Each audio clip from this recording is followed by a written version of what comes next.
तो नमस्कार दोस्तों, स्वागत है आपका द स्पॉटलाइट के न्यू एपिसोड में।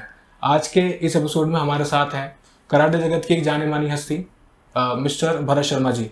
वह प्रेजेंट में कराटे इंडिया ऑर्गेनाइजेशन के प्रेसिडेंट हैं। चलिए आज उनसे बात करते हैं, उनके बारे में जानते हैं। तो हाय सर, आपने हमारे लिए समय निकाला, इसके लिए धन्यवाद। Thank you. तो मैं आपसे ये पूछना चाहूँगा कि इस समय आप कौन कौन सी पोजीशंस होल्ड करते हैं, क्या क्या अचीवमेंट है आपकी?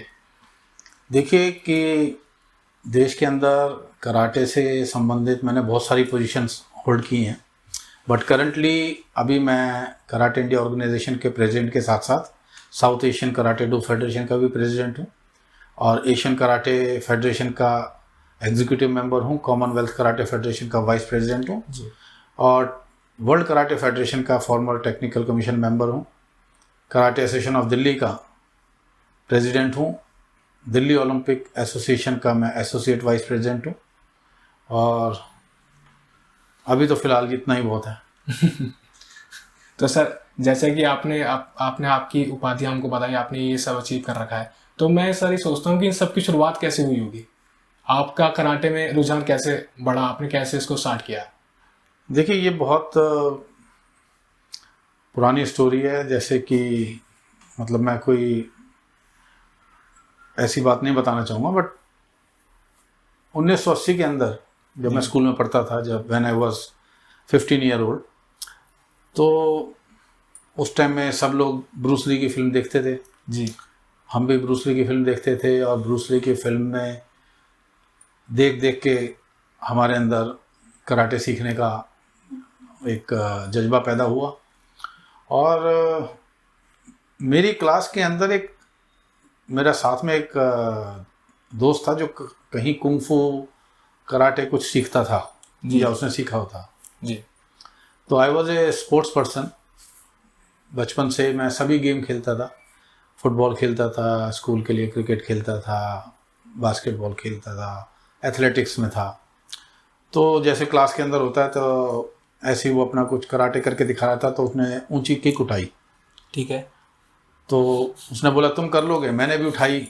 तो जब मैंने उठाई तो मेरा नीचे का पैर स्लिप हो गया। अच्छा। And he started laughing at me, हंसने लग गया। तो आई फेल्ट वेरी इंसल्टेड।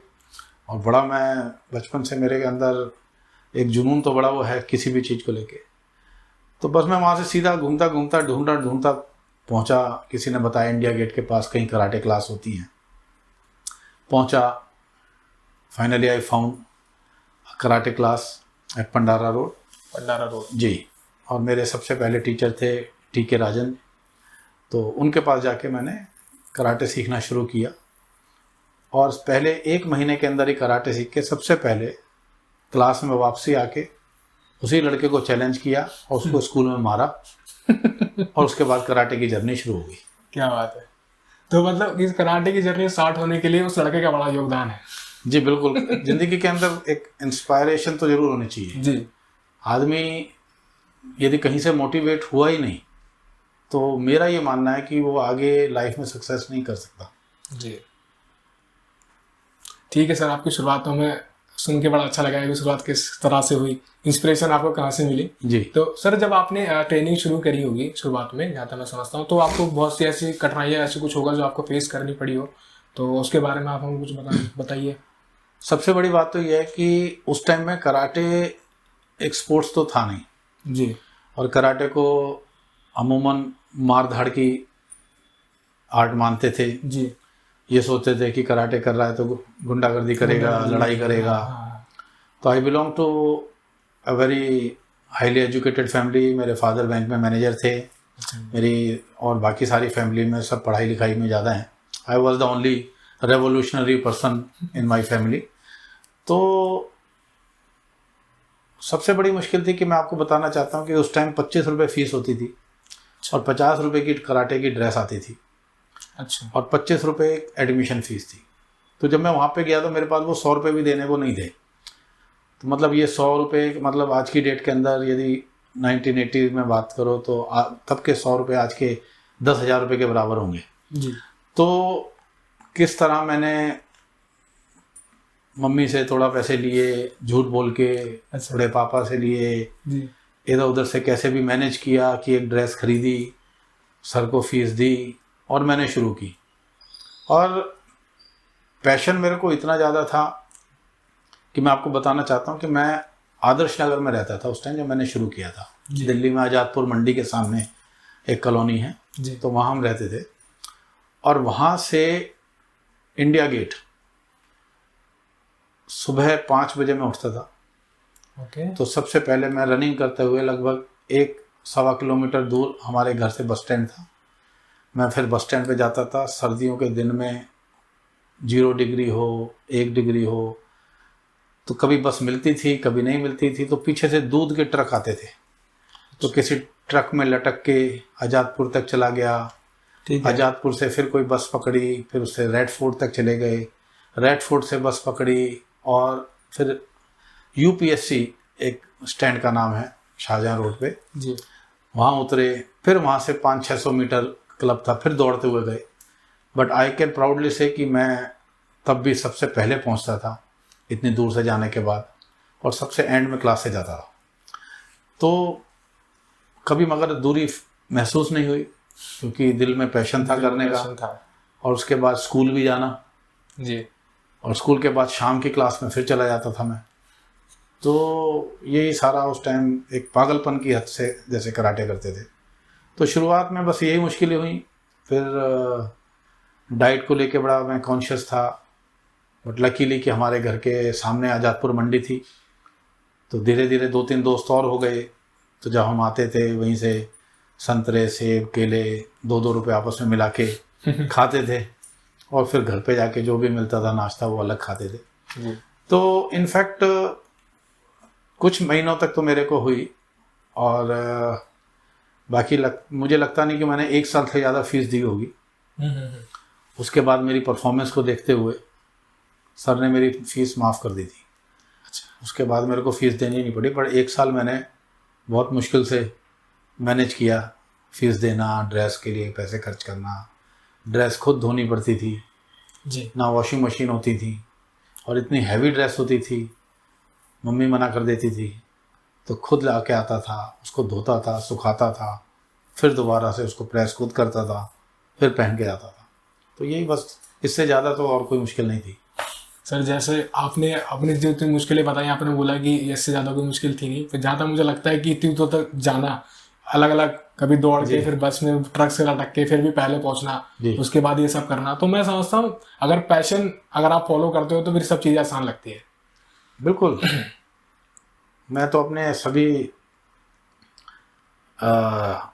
बच्चों को स्पीच में भी बोलता हूँ, कहता हूँ कि उनको रेफरेंस देता हूँ जी, कि शाहरुख खान ने एक फिल्म में कहा था कि यदि किसी चीज़ को शिद्दत से चाहो तो सारी कायनात उसे मिलाने में लग जाती है। हाँ। तो बात होती है पैशन की। यदि आपके पास पैशन है तो आपके लिए टाइम, डिस्टेंस और डिफ़िकल्टीज कोई मायने नहीं रखती। कोई भी ये सब चीज़ें मैटर नहीं जी, और पैशन होना बहुत ज़रूरी है। बिना पैशन के कोई ज़िंदगी में कोई काम नहीं कर सकते।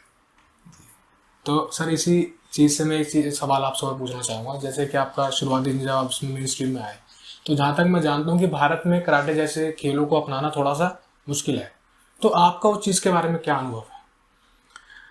क्योंकि मेन स्ट्रीम में तो क्रिकेट चल रहा है, ऐसे बड़े बड़े गेम चल रहे हैं, उसमें चीज़ आ नहीं रही है। देखिए, मैं आप ये मानता हूँ कि क्रिकेट के बाद आज इस देश में सबसे ज़्यादा खेला जाने वाला गेम जो है वो कराटे है।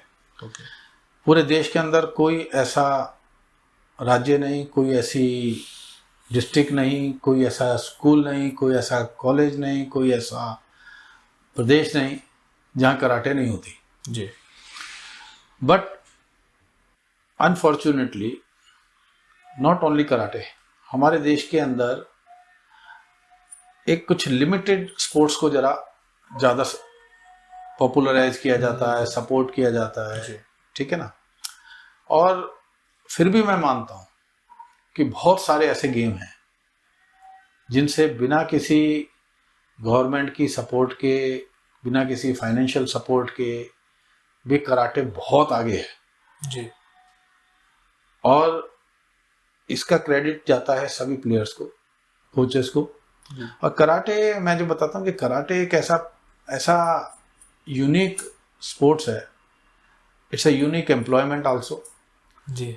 और कराटे जिसने एक बार कर ली ब्लैक बेल्ट तक, वो जिंदगी में चाहे बिजनेस कर ले, सर्विस कर ले, जिंदगी भर कराटे छोड़ता नहीं है। आप कोई और गेम खेलोगे, एक लिमिटेड एज तक खेलोगे, छोड़ दोगे जी। But karate I can tell you कि लोग 80-80 साल की उम्र तक कराटे करते हैं। अच्छा। हाँ जी। और आप जितने भी मास्टर्स देखो, कराटे ही एक ऐसा गेम है डिस्ट्रिक्ट लेवल से लेके वर्ल्ड लेवल तक, जो कराटे करने वालों जिन्होंने कराटे किया वही चलाते हैं। अच्छा। डिस्ट्रिक्ट के प्रेसिडेंट से लेके वर्ल्ड के प्रेसिडेंट तक सभी कराटे वाले हैं, नॉन कराटे वाला यहाँ है ही नहीं। अच्छा। तो बहुत आगे अब देश जा रहा है और गवर्नमेंट भी सपोर्ट करती है, स्टेट गवर्नमेंट भी, सेंट्रल गवर्नमेंट भी, जहाँ तक उनसे होता है। बट अल्टीमेटली हमारे देश के अंदर जैसे एजुकेशन को फर्स्ट प्रायोरिटी दी जाती है जी। बहुत बार हमारे साथ ऐसा होता है कि हम एक बच्चा तैयार करते हैं, ठीक है, वो एक लेवल तक चैंपियन बन जाता है, फिर पता लगता है एक दिन में ही छोड़ दिया उसने। हाँ, बोले बोर्ड के एग्ज़ाम में तो थोड़ा करना पड़ेगा। कोई बोर्ड के एग्ज़ाम तक भी कर गया तो बस सोचता है कि मेरे को आगे कोई एंट्रेंस टेस्ट देना है या कोई डॉक्टर बनना है, वकील बनना है, जो भी कुछ उनका प्रोफेशन का वो है। तो एक मैं ये मानता हूँ कि हिंदुस्तान के अंदर इतने हालात के बाद भी यदि स्पोर्ट्स सरवाइव कर रहा है जी, तो heads off to all the players and coaches. जी हाँ सर, जैसे कि अभी आपने बोला कि पढ़ाई के चलते या फिर एजुकेशन के चलते जो है लोग अपना ये पैशन छोड़ देते हैं, तो मैं सोचता हूँ कि अगर ये कराटे को एज अ प्रोफेशन लिया जाए जी, मतलब उसमें अगर इतना सपोर्ट मिला जाए तो आई थिंक सो वो जो प्लेयर्स है जो अच्छे चैंपियन है वो दोबारा उसमें एजुकेशन की तरफ ऐसे ना जाए, मतलब छोड़ के ना जाए। जी होता तो यही है। बहुत सारे आज कराटे सरवाइव इसलिए कर रहा है कि बहुत सारे जो प्लेयर होते हैं फिर वो जाके आगे कोचेस बन जाते हैं जी, और बहुत अच्छा पैसा कमा रहे हैं जी, कराटे के अंदर। आई कैन टेल यू कि मतलब मिनिमम 25,000 रुपये से लेके जी, और अनलिमिटेड 1,00,000-2 लाख रुपए तक एक ऑर्डिनरी कोच कमा लेता है। लाख तो 2 लाख का है। हाँ जी, जी, वेरी इजी, जी, मतलब इजीएस्ट वे में मैं बता रहा हूँ। तो लोगों के अंदर पैशन है अपने बच्चों को कराने के लिए। ओके। और इतनी बड़ी पॉपुलेशन हिंदुस्तान के अंदर कर भी रही है कराटे, बड़े बड़े कंपटीशन होते हैं, बड़े बड़े सेमिनार्स होते हैं, बच्चे करते हैं उसके अंदर। जी, उस बारे में कोई दो राय नहीं है। ठीक है, तो आप कहना चाहोगे कि इसमें तो सपोर्ट मिल रहा है? जी, जी, सबसे ज़्यादा सपोर्ट मिलता है हमारे को पेरेंट्स का, जी, जो अपने बच्चों को भेजते हैं कराटे कराने के लिए। ओके। तो सर एक सवाल इससे और निकलता है, जैसे कि आपने कराटे किया, उसके बाद आपने अपना कोचिंग सेंटर भी आप चला रहे हो, तो मैं पूछना चाहूँगा ऐसा राजनीतिक संघ हो जिसने आपको इस चीज़ के लिए रोका हो या आपको उसका सामना करना पड़ा हो? नहीं, मेरे को तो इनफैक्ट इससे बहुत सपोर्ट ही मिली है। ओके। और मैं आपको बड़े स्पष्ट शब्दों से बताऊं कि बचपन से मैंने कभी कराटे जब भी करी तो कभी ये सोच के नहीं करी कि कराटे से मैं कराटे को एम्प्लॉयमेंट बनाऊंगा। जी, क्योंकि मैंने एक इंश्योरेंस एडवाइज़र के रूप में अपना करियर शुरू किया, प्रॉपर्टीज़ का काम किया, ओके, बिजनेस किया, रेडीमेड गारमेंट का काम किया, ओके, कराटे भी साथ साथ करता रहता था। तो मतलब ऑलराउंडर हो आप? ऑलराउंडर, हाँ। मेरे को एक्चुअली क्या लगता है ज़िंदगी में, मेरे को लगता है कि काम करते रहना चाहिए, मैं खाली बैठ ही नहीं सकता। तो पढ़ाई भी, कराटे भी, बिजनेस भी, सब काम साथ साथ किए। और उसके बाद पॉलिटिक्स में भी गया। अच्छा। पॉलिटिक्स में भी बड़े अच्छे लेवल तक पॉलिटिक्स करा और उसके बाद फिर मैंने पॉलिटिक्स छोड़ भी दी। आज दिल्ली में लगभग आधे एमएलए मेरे दोस्त हैं पुराने, जो मेरे साथ की थे। अच्छा। हाँ जी, कुछ मेरे से नीचे जूनियर भी हैं और बहुत वो सपोर्ट करते हैं, बहुत मेरी इज्जत करते हैं। मेरे हर टूर्नामेंट के अंदर वो आते हैं, सब सपोर्ट करते हैं। तो ये आपके ऊपर डिपेंड करता है कि हाउ पॉजिटिव यू आर। यदि आप दुनिया के साथ पॉजिटिव हो तो सब लोग आपका सहयोग करेंगे, आपके साथ चलेंगे, ठीक है ना। और हमें तो किसी से कुछ चाहिए नहीं, फाइनेंशियल असिस्टेंस हम नहीं लेते किसी से, जी, ना अपने दोस्त से, ना सरकार से, we are self sufficient people. हम कोई हमारी कोई इंडस्ट्री नहीं चल रही जी। कि हमारे कोई लाइसेंस का कोई इशू नहीं है, तो सारे काम सब हमारे ब्लैक एंड वाइट होते हैं। तो अल्टीमेट एम होता है कि बच्चों को कराटे सिखाने का। और I feel my self a very very blessed boy. मैंने ज़िंदगी के अंदर मैं ये मानता हूँ कि भगवान की बहुत कृपा रही है। जितना लोग सोचते हैं मैंने कि जहाँ पाने के लिए जी, तो उससे शायद ज़्यादा ही भगवान ने मेरे को दिया है। जी सर, मैं समझता हूँ कि जो इंसान का जो नेचर होता है, जो उसकी पॉजिटिविटी होती है, वही उसको आगे बढ़ाती है। तो आप में से तो एकदम पॉजिटिविटी का एकदम बाढ़ आती है, तो समझता हूँ कि ये सब भगवान ने आपका साथ दिया होगा। और मेरे हिसाब से कर्मा ही है, आपके डिसीजन से, जिसकी वजह से आप इतना आगे बढ़ पा रहे हो। तो एक चीज़ मैं आपसे ये पूछना चाहूँगा, जैसे कि आपने अपना करियर स्टार्ट किया, तो करियर में कभी कभी ऐसे ऐसे मूवमेंट भी आते हैं कि इंसान उस समय टूट जाता है, उसको समझ नहीं आता। ऐसा कोई मूवमेंट आपके करियर में आया हो या अभी आपने फेस किया हो कभी? इनफैक्ट मैं बचपन से जो है ना, मेरे हमेशा प्लान ए के साथ प्लान बी सी डी भी तैयार रहते हैं। तो इसलिए मेरे को कभी कोई टूटने वाली तो ऐसी बात आई नहीं। अच्छा। क्योंकि मेरे साथ कभी भी कुछ होता है ना जी। तो जब हो रहा होता है तो मेरे दिमाग में ये चल रहा होता है अब इसके बाद ये करना है जी। और वो भी नहीं हुआ तो ये करना है। तो वो टूटने वाली, ये तो ज़िंदगी के अंदर मेरा एक बचपन से एक मेरी ये सोच है शुरू से ही। जी। एक तो अच्छा खाना, अच्छा रहना, अच्छा बोलना, अच्छे दोस्त रखना, जी। और सबसे जो इम्पोर्टेंट है लाइफ के अंदर कि किसी को धोखा मत दो। जी। सच बोलना बड़ा मुश्किल होता है और सच बोलने के लिए बड़ी हिम्मत चाहिए। सबको साथ लेने के लिए बहुत हिम्मत चाहिए। कई लोग बोलते हैं ना कि जिस आदमी के इतने सारे दोस्त हैं तो उसके सोचो कि उस कुर्सी में कितने कांटे लगे होंगे, कि जो लोग सबको सुखी रखने के लिए कितने दुख खुद झेल सकता है। हाँ।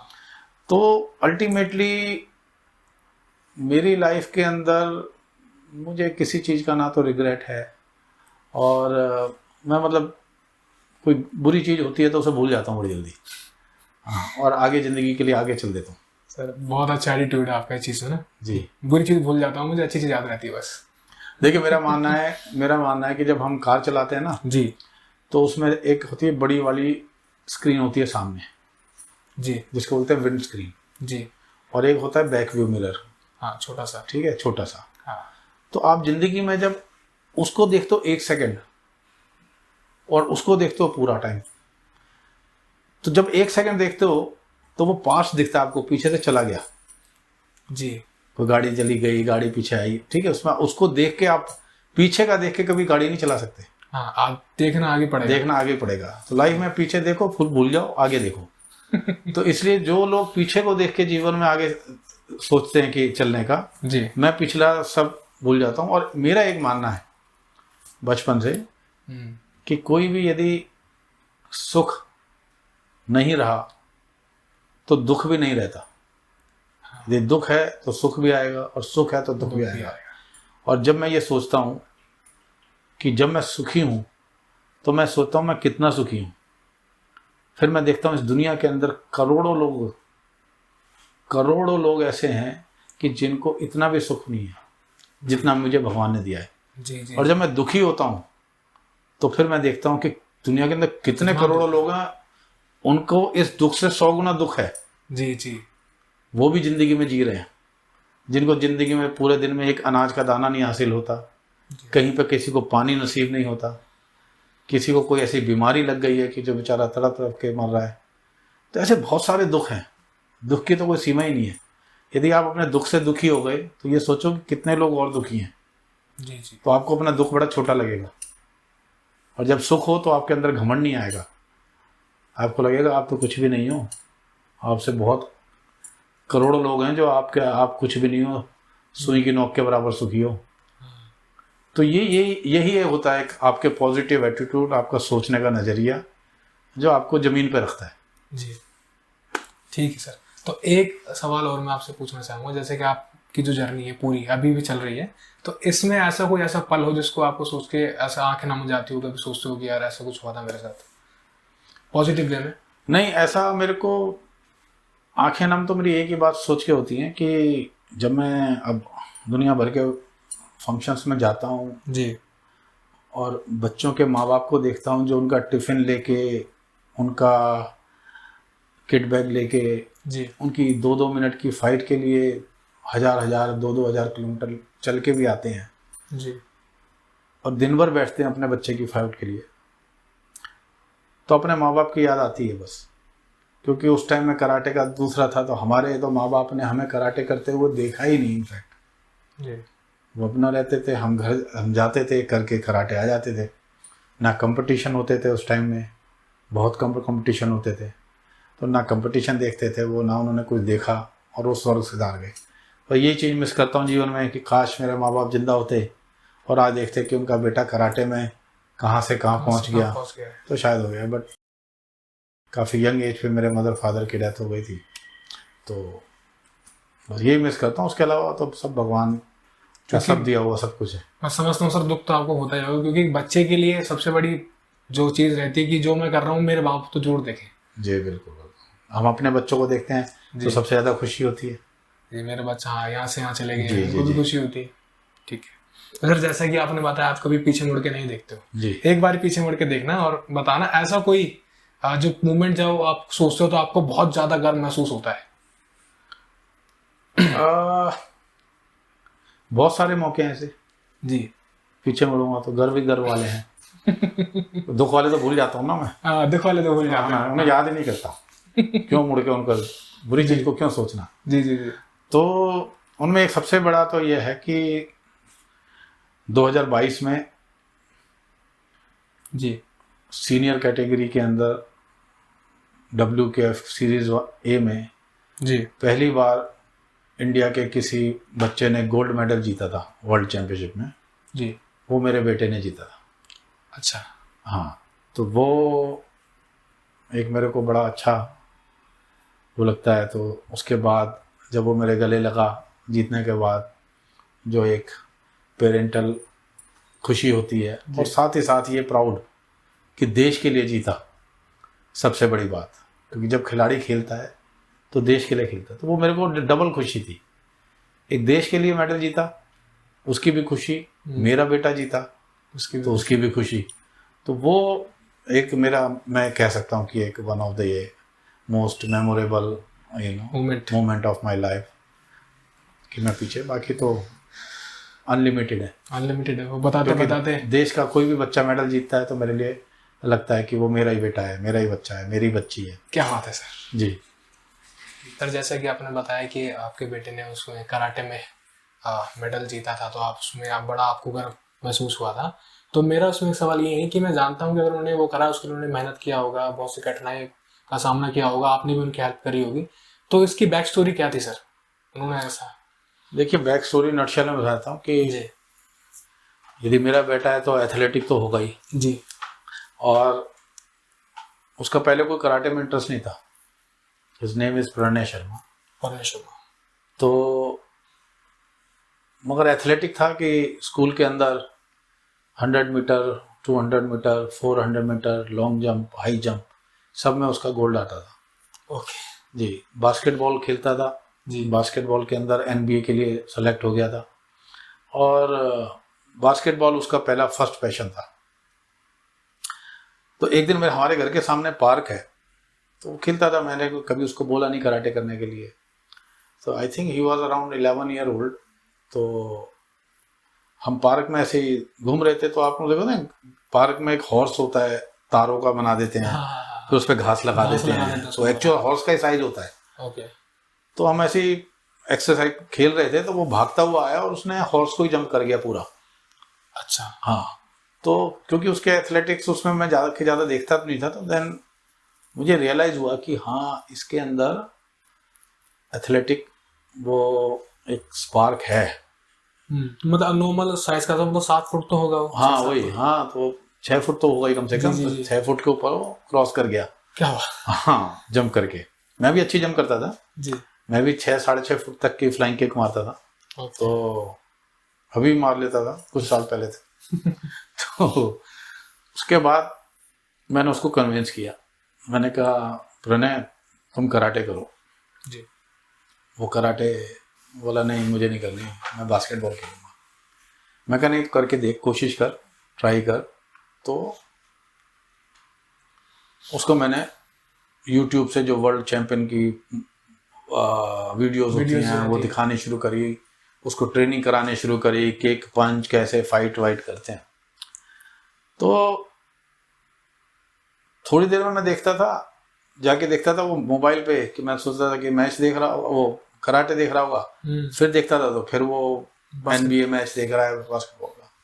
तो it took me around 1 year nearly to switch him from basketball to karate. तो धीरे धीरे मैंने कहा तो कर, you can do, you have a long hands, long height, good height, लंबे पैर हैं, लंबे हाथ हैं, अच्छी रीच है, कर सकता है, एथलेटिक बॉडी है। तो उसने किया और 2013 में वर्ल्ड यूथ चैंपियनशिप के अंदर उसने ब्रॉन्ज मेडल जीता जी, ग्रीस में जी।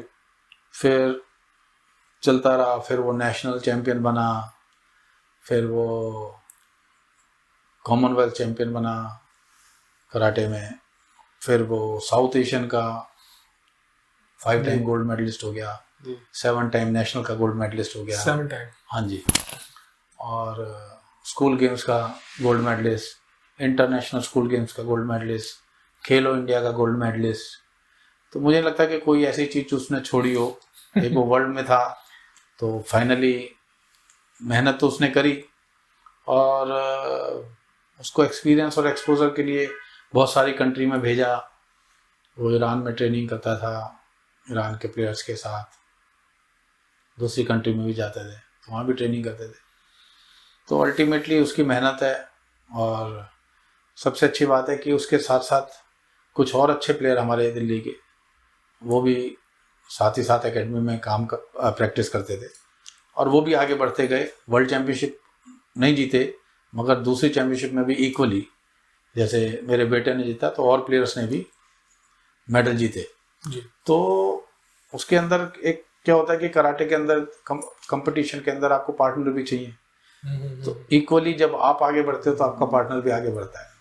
तो हमारे बहुत अच्छे प्लेयर हैं दिल्ली में, अक्षय है, तो वो भी इक्वली सभी जगह ऐसे जीता उनके साथ साथ। तो और भी बाकी सारे प्लेयर हैं, बाकी उसकी अपनी मेहनत है जी, नो डाउट अबाउट इट। जी। तो सर जैसे कि आपने बताया था कि आपका एक वो सपना था कि मैं जो भी अचीव कर रहा हूँ मेरे माँ बाप देखें। तो जब आपकी जर्नी स्टार्ट करी होगी तो उन्होंने जो भी उनके साथ आपके जैसे मूवमेंट है जो आप बताना चाहोगे, और ये जो उनकी यंग एज में वो स्वर्ग सिधार गए थे उसके बारे में आप कुछ बताना चाहोगे, वो बताइए। जी, यंग एज मतलब young age, not in the young age but हाँ, my father died at the age of 61। Okay. Just retirement के एकदम बाद उनकी डेथ हो गई थी। और mother before my father she died at the age of around 47-48। तो उनकी ब्लेसिंग्स हैं हमारे पास जी, जहाँ भी हैं, वो मैं सोचता हूँ कि हमारे साथ ही हैं। और मैंने आपको बताया ना कि मैंने ज़िंदगी के अंदर, मैं आपको सच बता रहा हूँ, मैं सिर्फ कराटे करता था, मैंने कभी किसी पोजीशन के लिए कभी कोशिश नहीं करी। सब कुछ मुझे खुद ही नहीं पता लगता ऑटोमेटिकली कैसे मिलती चली गई। जी। मैं तो उसमें था कि जो भी लोग होते थे बड़े वाले, वो मुझे सबसे पहले मुझे निकाल देते थे। हाँ, कि ये अब आगे हैं, ये तो कुछ ना कुछ कर ही लेंगे सर, पता नहीं क्या। हाँ। और वो पोजीशन अपने पास आ जाती थी। मतलब लोगों ने मेरे साथ मुझे बाहर भी निकालने की कोशिश करी, फाइनली वो खुद बाहर हो गए और मैं अंदर आ गया और ज़्यादा अच्छा वो आ गया। बट वो भी सब अपने दोस्त थे, अपने भाई थे, तो उनके लिए मेरे दिल में कोई वो नहीं है, बैड फीलिंग नहीं है। It's a part and parcel of life. ठीक है, हर आदमी आपके जैसा नहीं हो सकता। जी जी जी, इजंट इट? तो आप ये मत सोचो कि दुनिया बुरी है, आप ये सोचो वो आपके जैसे नहीं है।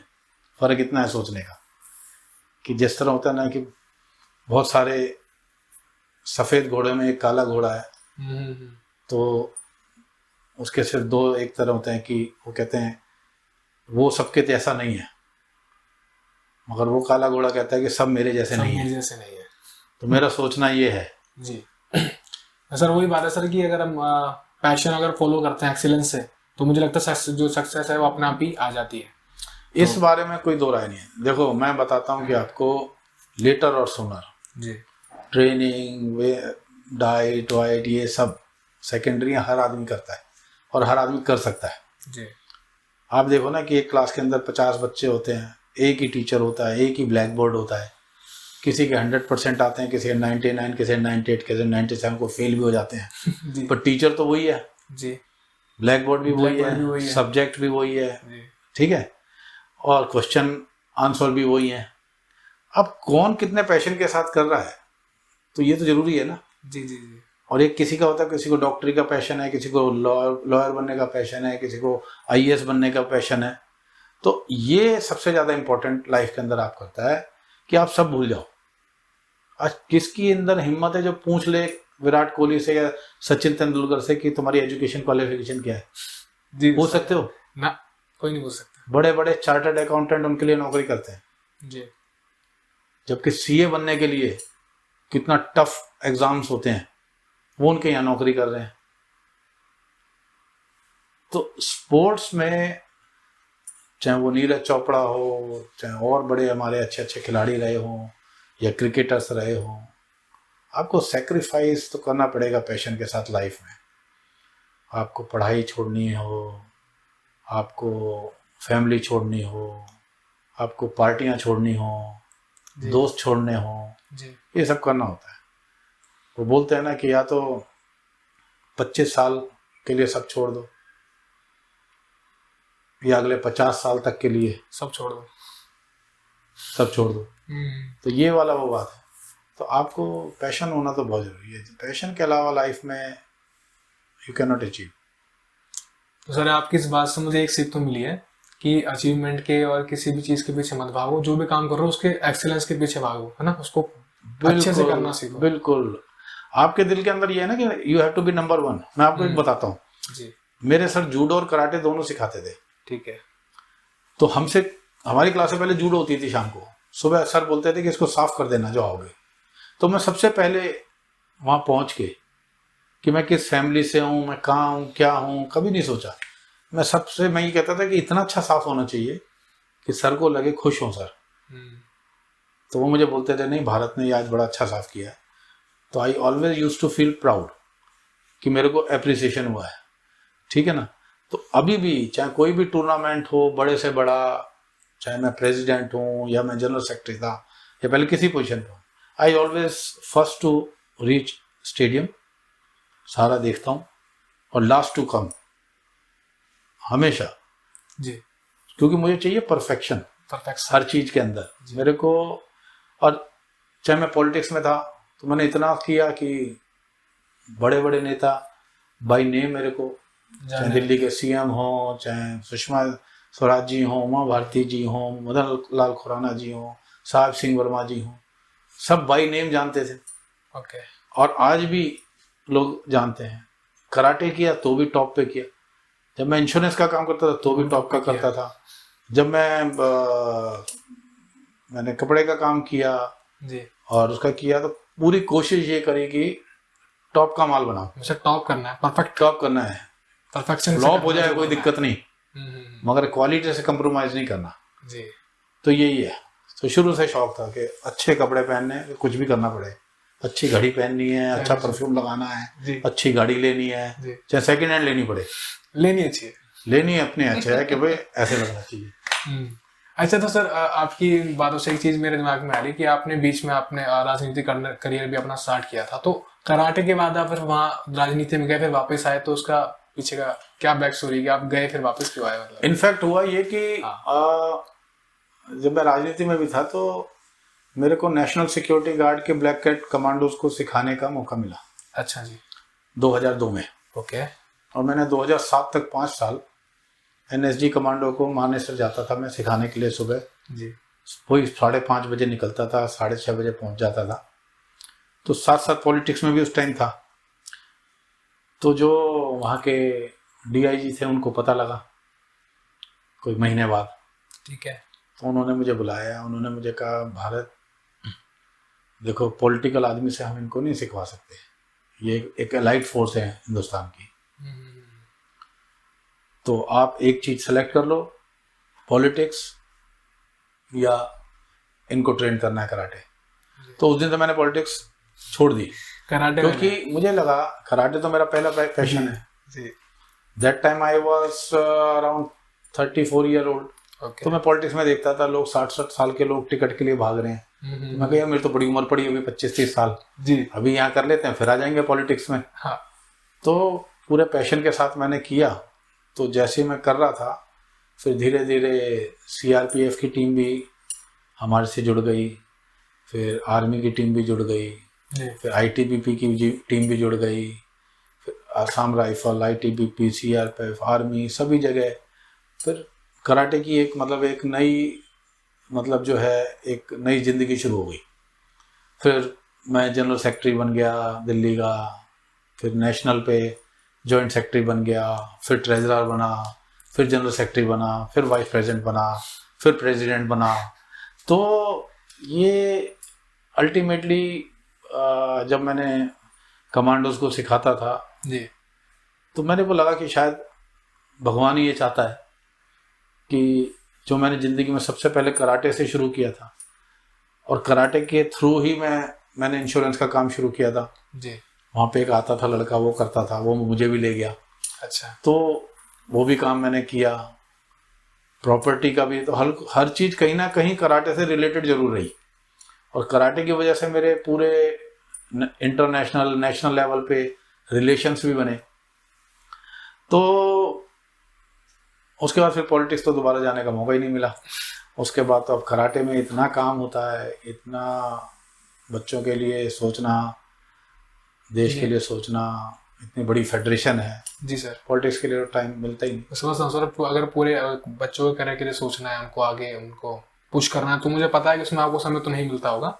तो एक ये है कि अगर मौका मिले राजनीति में जाने का तो आप जाएंगे क्या? अभी नहीं, अब तो नहीं जाऊंगा मैं, क्योंकि राजनीति मुझे लगता है कि मेरे लिए नहीं है सूट करती, मेरी पर्सनालिटी को। हाँ जी, as a worker, as a party का सेवक बोलो, कार्यकर्ता बोलो, उतना तक तो मैं आई एम हैप्पीली बट कोई बड़ी पोजीशन लेनी हो या कोई इलेक्शन कंटेस्ट वाली बात हो तो हाथ जोड़ के माफ़ी मांग लूँगा और बोलूँगा मेरी तरफ से जो भी सहयोग चाहिए पार्टी को, तन मन धन से मैं पार्टी के साथ हूँ। मगर वो शायद यदि मैं उसको साथ जस्टिफाई नहीं कर पाऊँ, मेरा मानना है कि एक जगह जो है आप उस जगह को पकड़ के रखो जी, ठीक है। जिस दिन कराटे बोलेगा कि अच्छा नहीं आप बाहर जाओ जी, तब की तब सोचेंगे। आज की डेट में तो कोई ऐसा विचार नहीं है, अभी कराटे ही है फर्स्ट प्रायोरिटी। कराटे है। ठीक है। तो सर जैसे कि आपकी लाइफ जर्नी रही है, मैं आपकी बात सुन रहा हूँ तो मुझे बड़ी रोमांचक लग रही है, एकदम बढ़िया, जिसे कहते हैं एकदम मुझे गुड वाइब्स आ रही है आपसे, सीखने को मिल रहा है। तो अगर आपकी मूवी के ऊपर आपके जिंदगी के ऊपर मूवी बने तो उसमें आप स्टार कास्ट किसको करोगे और ऐसा कौन सा मूवमेंट होगा जो आप जरूर देखना चाहोगे इस मूवी में, ये मूवमेंट जरूर देखना? स्टार कास्ट जी, बॉलीवुड हॉलीवुड आपको जो पसंद हो सर। नहीं, मेरे को दोनों ही पसंद। दोनों बता दीजिए फिर। देखो यदि मैं बोलूँगा कि बॉलीवुड से जी, तो Akshay Kumar would be my first choice. हाँ वो बड़े एथलेटिक भी है। ठीक है, जी, because he is the most discipline, most hard working athlete भी हैं, कराटे वाले भी हैं और उनका पैशन टुवर्ड्स द कराटे और मार्शल आर्ट सारी दुनिया को पता ही है। जी, जी, so would be my first choice. और जिनकी फर्स्ट चॉइस होती है सेकंड चॉइस अमूमन होती नहीं है जी, तो इसलिए सेकंड चॉइस करना बेकार है बात। अक्षय कुमार। यस, यदि वो मेरा लगे कि मेरा रोल कर। ठीक है। और उस मूवी में ऐसा मूवमेंट जो आप सबको दिखाना चाहोगे कि ये मूवमेंट जरूर देखना इस मूवी में, ये सबसे मेन है, ऐसा कोई मूवमेंट आपकी लाइफ का? सबसे मैंने बताया ना कि अनगिनत मोमेंट है, बट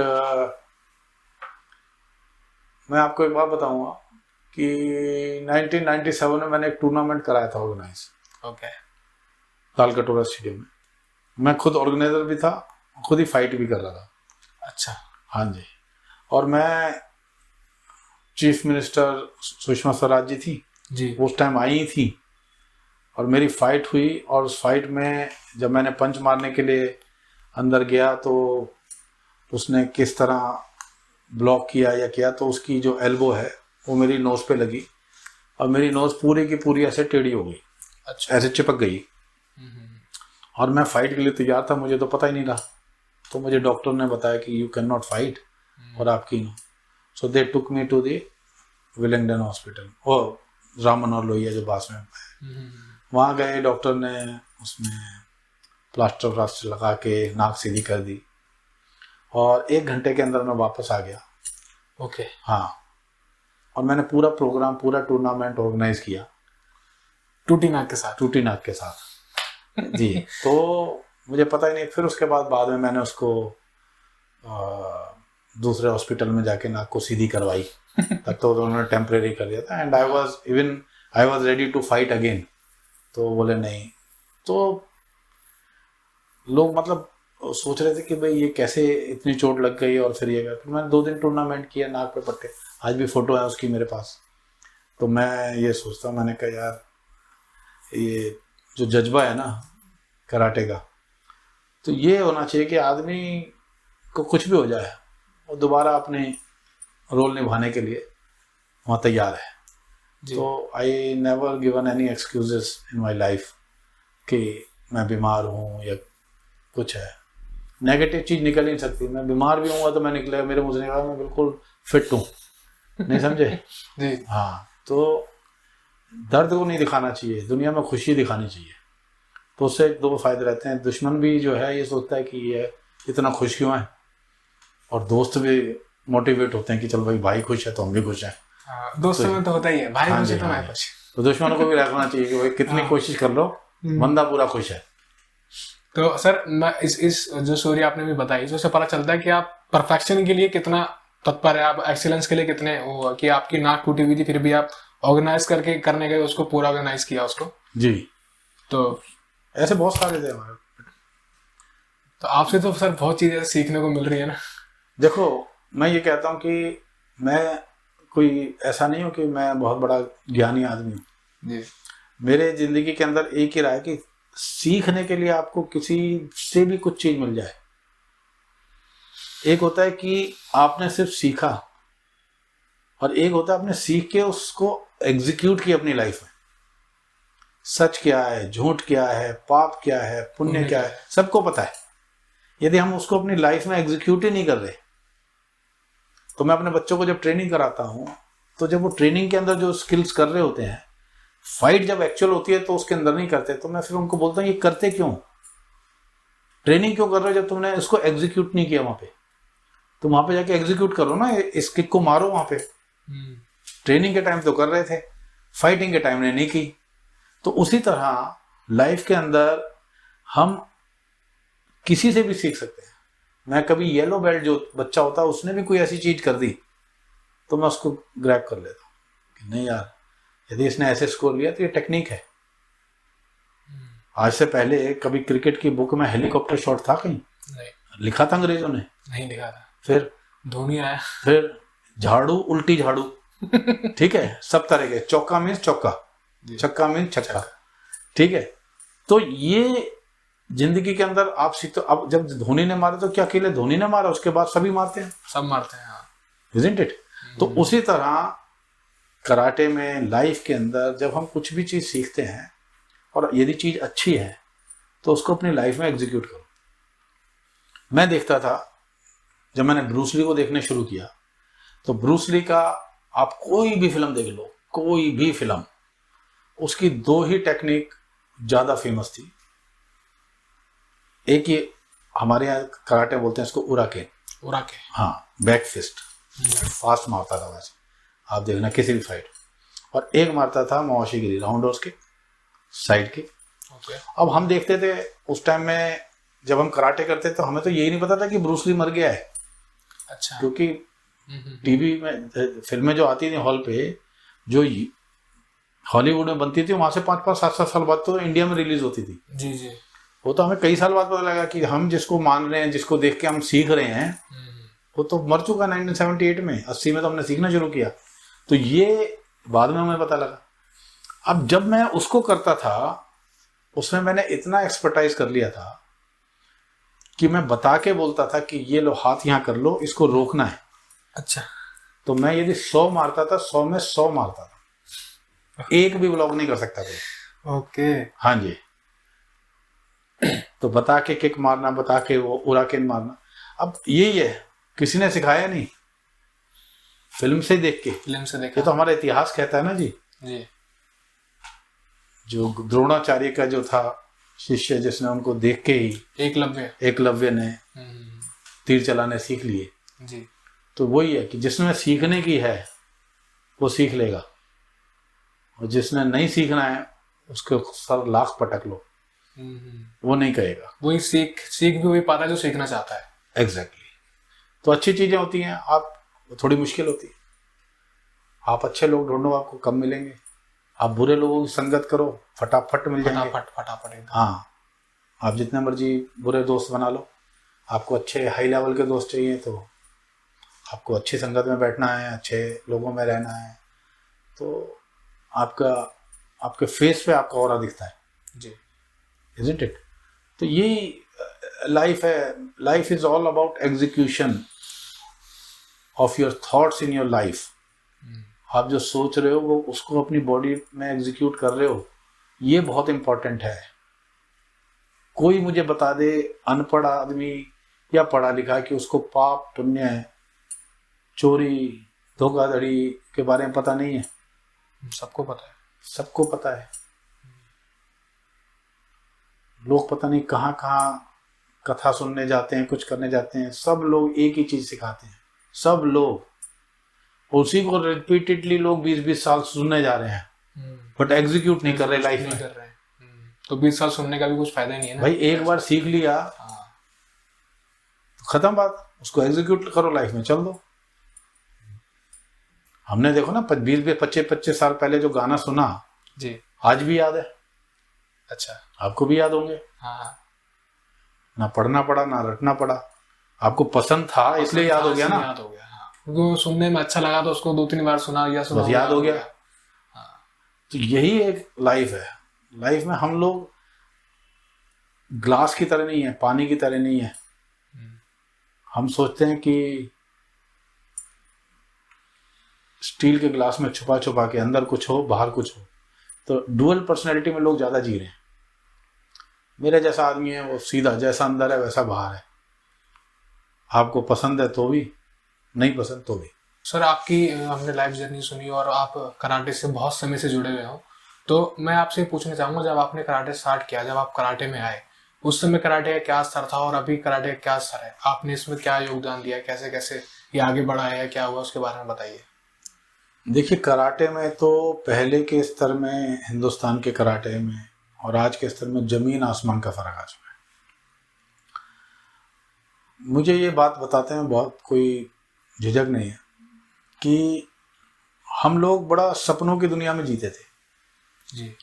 हम लोग सोचते थे कि हमारे हिंदुस्तान से कराटे पैदा हुआ, जापान गया, चाइना गया, ये वो जो भी स्टोरी थी, और जो भी हमारे मास्टर होते थे, तो वो भी हमें लगता था कि बहुत बढ़िया मास्टर हैं। मगर स्टोरी तो यही है कि जो कराटे का जो जन्म हुआ था इंडिया से ही हुआ था, फिर वो बाहर चला गया, वहां पर ज्यादा डेवलप हुआ। मगर हमें तो पता ही नहीं था कि हमारा स्टैंडर्ड कुछ है ही नहीं। अच्छा जी। बाहर के लोगों के हिसाब से? बिल्कुल नहीं, बिल्कुल नहीं। आप मेडल जीतने की बात कह रहे हो जी। 2007 तक कोई प्लेयर हमारा यदि कोई इंटरनेशनल में चला भी गया तो 3 मिनट की बाउट होती है, 1 मिनट भी नहीं ठहर पाता था। अच्छा जी। हमारे सिर्फ छोटी सी साउथ एशियन कंट्री है, 5-6 कंट्री। कौन? नेपाल, श्रीलंका, इंडिया, भूटान, पाकिस्तान, इस तक में गोल्ड मेडल नहीं जीत पाते थे। तो 2007 में मुझे पहली बार मौका मिला इंडियन टीम का मैनेजर बनके वर्ल्ड चैंपियनशिप में टर्की जाने का। ठीक है। जब मैं टर्की गया तो मेरे अंदर भी बड़े सपने थे। हम सोच रहे थे कि भाई हम तो वी आर वेरी गुड, हमारे प्लेयर तो है ही अच्छे, हमें तो देखो अपना बच्चा तो सबको अच्छा लगता है। हाँ। हम गए वहाँ पे तो वही परफॉर्मेंस। तो तभी एक पूरा एडमिनिस्ट्रेटिव चेंज हुआ था हिंदुस्तान के कराटे की फेडरेशन में। तो जब मैं वहाँ गया तो वर्ल्ड कराटे फेडरेशन के प्रेसिडेंट, जनरल सेक्रेटरी, काफ़ी लोग बैठे हुए थे। तो मैं गया, मैंने बड़ा प्राउडली जाके उनको अपना इंट्रोडक्शन दिया। मैं कहा, sir good morning, my name is Bharat Sharma, I am the manager of Indian karate team. तो उन्होंने मुझे एक ने बोला, yes we know there is a country name India on global map, but we have never seen India on karate mat. मेरे तो सपने चूर चूर हो गए। मैंने कहा यार ये तो बड़ी बेइज्जती हो गई। बहुत बड़ी टीम लेके गए थे, वही जैसी परफॉर्मेंस मैंने बताया, not up to the mark. और इसमें हमारे खिलाड़ियों का दोष नहीं है। खिलाड़ियों को वो जो ट्रेनिंग चाहिए थी वो ट्रेनिंग कभी दी नहीं गई, उनको एक्सपीरियंस, एक्सपोजर कभी मिला ही नहीं। तो वो भी बेचारे क्या करें जी। तो मैट पे खेलना भी उनके लिए एक बहुत बड़ी बात होती थी उस टाइम में। उसके बाद जब मैं गया वापसी तो पूरी फ्लाइट में बस यही सोचता रहा मैंने कहा यार अब इनको दिखाना है इंडिया ऑन कराटे मैट। मैंने कुछ नहीं किया, हमारे खिलाड़ियों ने किया। मैंने बस ज़्यादा से ज़्यादा खिलाड़ियों को इंटरनेशनल टूर्नामेंट्स में भेजना शुरू किया। उस टाइम 2010 में मैं जनरल सेक्रेटरी बन गया था और हमने लगभग हर टूर्नामेंट में, WKF का यूथ लीग हो, WKF की चैंपियनशिप हो, एशियन चैंपियनशिप हो, फुल टीम भेजनी शुरू करी। धीरे धीरे धीरे समय आया। 2013 में हमारे बच्चों ने ब्रॉन्ज मेडल जीते WKF यूथ में। 18 के अंदर हमारे बच्चे ने गोल्ड मेडल जीता यूथ में। मेरे बेटे ने 2022 में गोल्ड मेडल जीता। साउथ एशिया के अंदर वी बिकम नंबर 1। कॉमनवेल्थ के अंदर अभी 2022 के अंदर हम टूर्नामेंट खेल के आए हैं डरबन में। We got the maximum medal and we become number 1। Asia के अंदर हम 5th, 6th, 7th रैंक पे आ गए 45 कंट्री में। वर्ल्ड में अब लोगों को पता लगने लग गया कि भाई ये इंडियन प्लेयर है। तो ये जो सारा चेंज हुआ वो सिर्फ मैंने एक काम किया कि प्लेयर्स को मोटिवेट किया, जाओ खेलो, बाकी उनकी मेहनत है। उससे पहले वो भेजते ही नहीं थे, प्लेयर को ही नहीं भेजते थे, खुद ही लुक छुप के कोई 2-4 लोग कहीं हो आते थे। आज जब मैं जनरल सेक्रेटरी बना था तब 2 या 3 हमारे रेफरी होते हैं ना एशियन लेवल के, वर्ल्ड लेवल के जी, वो 2 या 3 थे।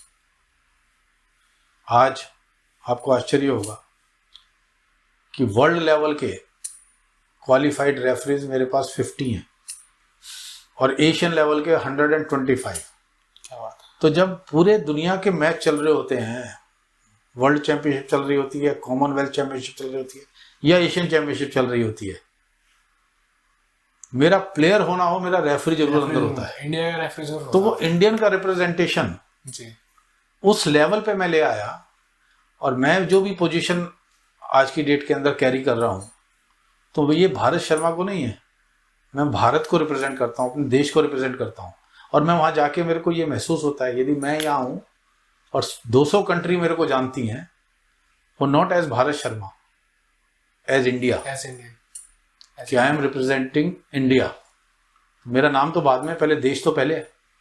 तो इस बहाने भारत शर्मा के नाम की वजह से आज भारत का कराटे पूरी दुनिया के अंदर मशहूर है। 200 कंट्री के अंदर एक कंट्री ऐसी नहीं जो मुझे नहीं जानती हो। कॉमनवेल्थ कंट्री हो, साउथ एशियन कंट्री हो, एशियन कंट्रीज हो, तो मेरे जब प्लेयर अंदर जाते हैं तो उनको कहीं ना कहीं तो एक मोटिवेशन मिलती है। तो जब हम ऊपर एडमिनिस्ट्रेशन में भी होते हैं और नीचे हम प्लेयर को भी एक्सपीरियंस और एक्सपोजर देते हैं, बाहर की टीम को लेके आते हैं, यहाँ पे हमारे प्लेयर को बाहर ट्रेनिंग के लिए भेजते हैं, बाहर के वर्ल्ड चैंपियन को यहाँ लेके आता हूँ, मैं वर्ल्ड चैंपियन के पास ट्रेनिंग करने के लिए भेजता हूँ। ये एक प्रोसेस है और उस प्रोसेस को चलते चलते जब सोने की कोई खाने नहीं होती कि सोना कुल्हाड़ी मारी और 1 किलो सोना ले गए या हीरे उठा के ले गए, कोई लाखों टन खोदना पड़ता है तो उसमें एक आध हीरा निकलता है, 10, 20, 50 ग्राम सोना निकलता है। तो हम मेहनत कर रहे हैं, उसके अंदर 1-2 चैंपियन भी यदि देश का गोल्ड मेडल वाला निकल जाता है एशियन गेम्स में या एशियन में या वर्ल्ड चैंपियनशिप में, तो वही हमारी उपलब्धि है। तो हम सिर्फ प्रयास कर रहे हैं। अभी मैं बताना चाहता हूँ, अभी हमारे 12 खिलाड़ी उज्बेकिस्तान में, हमारा एशियन टूर्नामेंट है, 20 दिन पहले हमने उनको ट्रेनिंग के लिए भेज दिया और हर प्लेयर के ऊपर फेडरेशन 1 लाख रुपए खर्च कर रही है। 20 लाख रुपए हमने उन फेडरेशन पे बच्चों पे खर्च किया है, जिसमें उनके 20 दिन की ट्रेनिंग, एकोमोडेशन, फ्लाइट, सब कुछ हमने दिया। एंड इर्रेस्पेक्टिव ऑफ फैक्ट कि हमारे को 1 रुपया भी कहीं से नहीं मिलता, खुद ही हम जनरेट करते हैं, खुद ही हम उन पे स्पेंड करते हैं। तो ये जो एक डिजास्टर चेंज आया है उसके अंदर मेरा तो एक विजन है, डायरेक्शन है, बट मैं उसका क्रेडिट देता हूँ हिंदुस्तान के हर कराटे वाले को, हर कोच को, मेरी गवर्निंग बॉडी को, कि वो पूरा मुझे सपोर्ट करते हैं मेरे डिसीजंस के लिए। और उसके रिजल्ट ये है कि आज इंडिया को कराटे के अंदर एक बड़ी अच्छी नज़र से देखा जाता है, ठीक है, तो रिस्पेक्टफुली देखा जाता है। और शायद ही कोई ऐसी जगह हो दुनिया के अंदर, कोई अच्छा जो बड़ा टूर्नामेंट हो जब हमारे खिलाड़ी नहीं जाते, चाहे वो थाईलैंड ओपन हो, दुबई ओपन हो, मलेशिया में हो टूर्नामेंट, उज्बेकिस्तान हो, कजाकिस्तान हो, ट्रेनिंग हो, सबको हम सपोर्ट करते हैं कि जाओ खेलो। मोदी जी कहते हैं ना, खेलेगा इंडिया तो बढ़ेगा इंडिया, जीतेगा इंडिया। तो obviously until unless you play, आप खेलोगे नहीं तो जीतोगे कहाँ से। ये गेम वेट लिफ्टिंग थोड़ी ना कि घर में बैठे बस वेट उठाते रहो, आज 100 ग्राम ज्यादा। फाइटिंग में तो फाइट चलती है मेन पर्सन टू पर्सन, तो जितना खेलोगे उतना ज्यादा जीतने के चांस होंगे। तो ultimately end of the day कि हमारा जो आज से 20-25 साल पहले हमारे इंडिया का जो कराटे का स्टैंडर्ड था, लगभग उससे 100 गुना ऊपर आ चुके हैं, मगर मंजिल अभी बाकी है, अभी और है, दूर नहीं है, बाकी है, बाकी है। हाँ, बस अभी और बहुत कुछ लेना है, बहुत कुछ जीतना है, तो उसके लिए लगे हुए हैं जी। भगवान करे हमारे जितना, भगवान के आप और हमारे खिलाड़ी करें कि हमारा जो ये कराटे में हमारा नाम है पूरी दुनिया में और भी ज़्यादा बड़ा हो, फेमस हो। तो एक चीज़ मैं आपको सैल्यूट करना चाहूँगा कि आपके कॉर्पोरेट, मतलब आपके सपोर्ट से और खिलाड़ी के सपोर्ट से भारत का नाम जो है भारत देश में भी अब आने लगा है। जैसे पहले उन्होंने जो शब्द बोला कि भारत कभी मैट पे नहीं दिखता, ऐसे मैप पे है पर मैट पे नहीं है, तो अब तो उनको जवाब मिलता होगा। मैं आपको एक चीज बात बताता हूँ कि जिस वर्ल्ड के कराटे को हिंदुस्तान कराटे मैट पे नहीं दिखता था जी, उन्हीं वर्ल्ड कराटे फेडरेशन के प्रेसिडेंट ने मेरे को 2014 में वर्ल्ड कराटे फेडरेशन का टेक्निकल कमीशन मेंबर बनाया, जिसमें से 10 लोग होते हैं पूरे 200 कंट्री में से।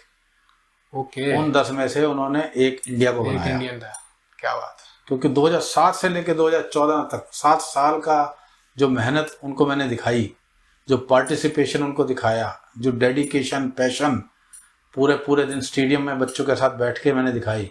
और बिलीव मी, भगवान जानता है, मैंने वो पोस्ट उनसे मांगी नहीं, उन्होंने खुद ही दी। वही सर, एक्सीलेंस। पोस्ट तो मैंने कभी मांगी नहीं जी, बल्कि मैंने छोड़ दी है, कभी कभी तो किसी और को दे दी कि चलो भाई तुम बन जाओ। तो मेरे लिए पोस्ट इतना इम्पोर्टेंट नहीं रखती, इतना मैटर नहीं करती। क्योंकि शायद मुझे लगता है कि पोस्ट से ऊपर निकल गया हूँ मैं।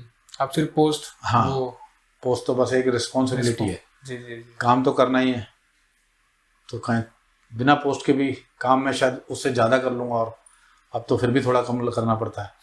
तो ये एक लाइफ है, और I am truly enjoying this, और ultimately credit goes to my players and coaches.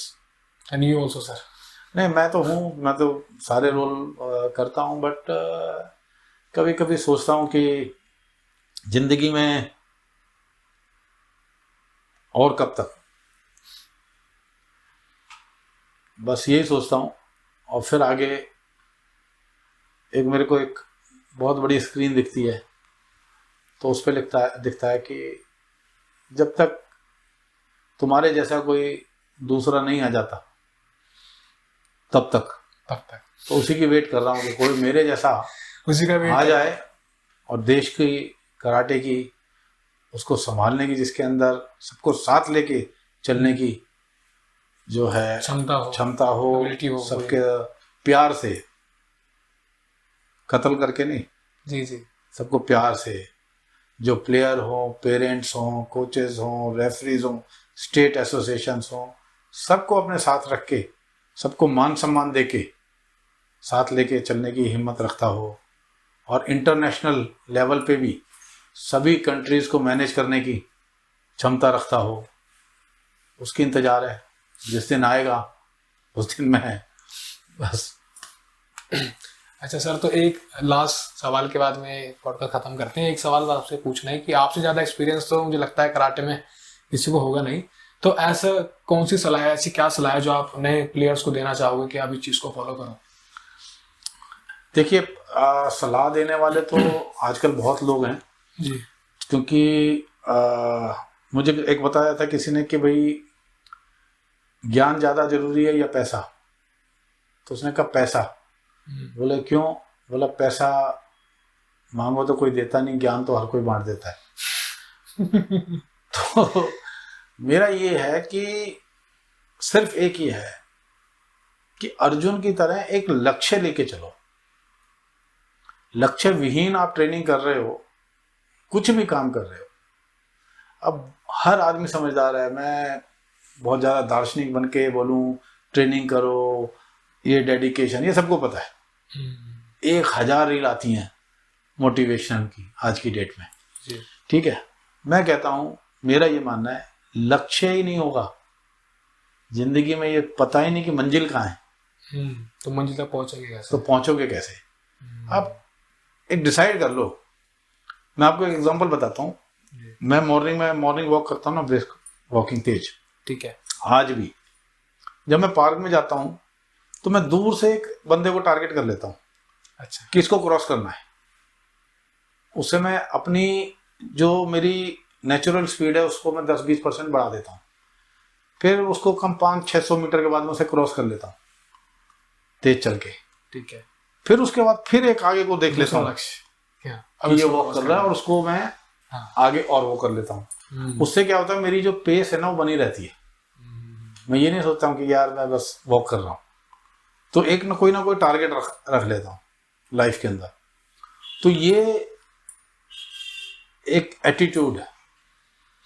मैं कहता हूँ अपनी लाइफ में हर बच्चे को, हर प्लेयर को, हर इंसान को एक अपना एटीट्यूड रखना चाहिए, एक अपना फोकस रखना चाहिए, एक अपना टारगेट रखना चाहिए, और सबसे बड़ी बात विनम्रता। जी, आई समझ में? प्यार से बड़ी दुनिया में कोई चीज़ नहीं है। प्यार से रहो। जब मैट पे चले जाओ तो दुश्मन से भी ज़्यादा बुरी तरह लड़ो, मगर जब मैट से बाहर हो गए तो दोस्त से भी ज़्यादा प्यार रखो। तो उसी तरह जो एक आपका जो लाइफ का नज़रिया है ना, वो पूरा चेंज हो जाएगा। तो my message to all, specially karate players, coaches, उनके लिए कोई भी है कि आप एक टारगेट फिक्स करो। जब टारगेट फिक्स कर लोगे ना कि हाँ मेरे को इस लेवल तक मेडल जीतना है, तो आपकी बॉडी आपको खुद ही सपोर्ट करेगी, खुद ही पुश करेगी, खुद ही पुश करेगी। आपके पास नहीं है टारगेट, जब आपको 100 किलो वजन उठाने की आदत पड़ी हुई है, आप अगले दिन 110 की ट्राई ही नहीं कर रहे हो, तो उठाते रहो जिंदगी भर, 100 ही उठाएगा, 101 वाला जीत जाएगा जी। Isn't it. तो ये हमारे को टारगेट ओरिएंटेड होना जरूरी है। मतलब always push past your limits. Yes, target oriented होना चाहिए, फोकस्ड होना चाहिए, ठीक है। बाकी सब चीजें तो सबको पता है, मैं नहीं कहूँगा। तो आप लाइफ के अंदर एक फिक्स कर लो। और दूसरी इंपॉर्टेंट जो मेरी लाइफ का अपना फंडा है, जो दीवार हिल नहीं सकती मुझे पता है, मैं उस पर जोर लगाता ही नहीं, ठीक है। मैं उसका दूसरा रास्ता ढूंढता हूं जाने का। समझ गया। तो लाइफ के अंदर ऐसा भी नहीं हो कि ऐसा टारगेट ले लो जो साला अचीव ही नहीं हो अचीव सकता, ही नहीं हो सके। नहीं समझे। तो आप ये सोचो कि आपकी क्या कैपेसिटी है, क्या कैपेबिलिटी है। ये पुराने इतिहास में होता है, भगीरथी ने हिमालय हटा दिया, दूर वो निकाल दिया, गंगा निकाल दी, ये कुछ होती है, ठीक है जी, वो सुना ही सुना है आज तक। तो आप अपने हिसाब से कि आप जो कर सकते हो उसको टारगेट करके करो। यदि आपको लगता है नहीं, तो आप अपनी लाइफ के अंदर अपनी एनर्जी, अपनी जो आपकी क्षमता है उसको वेस्ट कर रहे हो, क्योंकि आपको अचीव होना ही नहीं वो चीज जिसके लिए आप कर रहे हो, ठीक है। इसीलिए मैं कई बार बोलता हूँ पेरेंट्स को भी, कोचेस को भी, एथलीट को देखो उसकी बॉडी क्या कहती है। जबरदस्ती के सपने मत दिखाओ किसी को, जब तुम्हें पता है उसकी बॉडी नहीं सपोर्ट कर सकती। तो आप उसको, एक होता है रूटीन में कराटे कराना, सेल्फ डिफेंस, फिटनेस, ये वो। जैसे हम स्विमिंग करने जाते हैं, अब पूरी गर्मी आ गई, सारे स्विमिंग पूल फुल होंगे। किस लिए लोग स्विमिंग करने जाते हैं? सबसे पहला कारण होता है कि स्विमिंग आनी चाहिए, हाँ, डूबे नहीं, हाँ, ठीक है। नंबर 2, कभी कभी सोचता आदमी फिटनेस के लिए कि स्विमिंग करूँ। 100 लोग स्विमिंग कर रहे होते हैं, उनमें से एक भी आदमी स्विमिंग के कंपटीशन के लिए जाता है? नहीं, और इसलिए कि मैं डूबूं नहीं, बस। हाँ। तो कराटे भी जब माँ बाप बेचते हैं तो पहला उनका वो होता है कि बच्चे को सेल्फ डिफेंस, फिटनेस, ठीक है। और हम उनको कंपटीशन में भी डाल देते हैं कभी कभी। और ये मतलब प्रतिभा पहचाने की कि हाँ ये कर सकता है, हाँ, उसको डालो, आगे करो, हाँ, उसको पुश करो। हर दुनिया में हर आदमी का अलग है। हम जब क्लास में पढ़ते हैं, कोई स्पोर्ट्स में निकल जाता है, कोई साइंस ले लेता है, कोई बायोलॉजी में, कोई मैथमेटिक्स में अच्छा होता है, कोई ड्राइंग में अच्छा होता है। हर इंसान के अंदर कोई ना कोई खूबी है, उसको पहचानने वाला चाहिए और पुश करने वाला चाहिए। तो जहाँ तक मैं समझता हूँ सर, आप ये काम बहुत ही बखूबी कर रहे हैं। ऊपर वाला कर रहा है, हम तो एक जरिया हैं जी। करने वाला सब ऊपर वाला होता है। जिस दिन आदमी ये सोच लेता है कि मैं कर रहा हूँ, वो उसके अंत की शुरुआत है। हम जब तक जरिया हैं जी। आज मेरे को, मैं सोचता हूँ कि मेरे को आज 1 लाख रुपए का कोई फायदा हो जाए और कोई आदमी मेरे पास आके कोई ऐसा फायदा करा देता है, तो ऊपर वाले ने उसको भेजा है जी। क्योंकि ऊपर वाले को तो हमने देखा नहीं, हमने सिर्फ विश की है, उसने कबूल की है, उसने भेज दिया बंदा। हम ऊपर वाले को ढूंढ रहे हैं इधर उधर। अरे वो जो आया वही है ऊपर वाला जिसने आपकी मदद कर दी उस टाइम में। तो यही है लाइफ। और हम ढूंढते रहते हैं, हम सोचते हैं हमने किया। मैं हमेशा जीवन में सोचता हूँ यदि मेरे को जो भी मैं काम कर रहा हूँ ये ड्यूटी दी हुई ऊपर वाले ने, जिस दिन ड्यूटी जब तक है, जिस दिन उसको लगेगा नहीं किसी और को देनी है, मैं कितनी लाख कोशिश कर लूँ। हाँ, हाँ। और यदि मेरे को ड्यूटी जब तक है, खुद दूसरा भी लाख कोशिश कर ले मुझे हटाने की, नहीं हटा सकता। तो ये सब सेट है ऊपर से। मैं तो उसी में बिलीव करता हूँ। जिस दिन ऊपर वाला चाहेगा भाई आपकी ड्यूटी खत्म, मैं कोशिश ही नहीं करूंगा ड्यूटी दोबारा करने की।